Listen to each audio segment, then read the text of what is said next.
All right, so rule number one when doing handstand push-ups is obviously knowing how to do a handstand first. So we're gonna get Harry to kick up to a handstand. First of all, we're gonna place our hands on the floor, getting set up, and what we wanna do is walk our feet in as close to our hands as we can, so that our bum's already as high as it can be, so we don't have so far to travel. So the first thing we're gonna do is kick one foot at a time, swing it over the top, and lock out with a full strict handstand position. Make sure you're comfortable in this position before you even start to try putting your head towards the floor.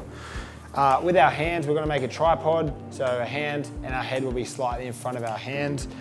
What we're gonna do from here is chin and chest will be tucked, so we're gonna keep our head chin and tucked, and we're gonna try and get the top of our head to hit the mat, and we're just gonna stop there.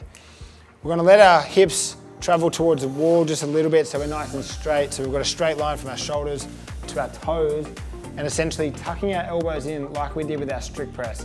Essentially it's the same as a strict press, which is now upside down.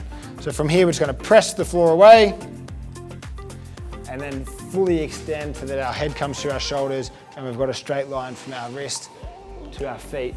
Now we're using an ab mat here. Obviously RX would be to the floor, and you can also regress it by adding more ab mats if you'd like. And we've got some other regressions you can check out in some other videos. So the most common faults we see with the handstand push-ups is obviously people not being strong enough but still trying to fight through it. So they'll start to see a bit of banana back coming out, or they'll go too fast on the eccentric and drop onto their head, or they'll start to flare the elbows. So we're gonna go through some of those and how to prevent them. So if Harry jumps up into a handstand,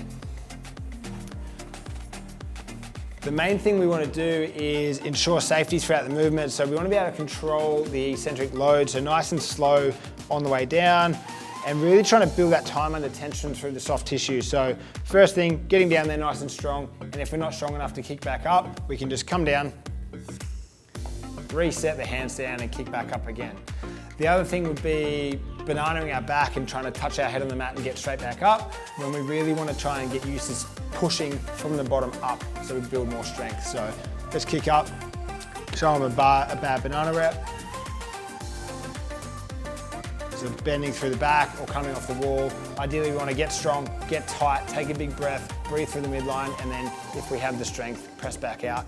If we don't have the strength, work on your strict dumbbell pressing until you are strong enough.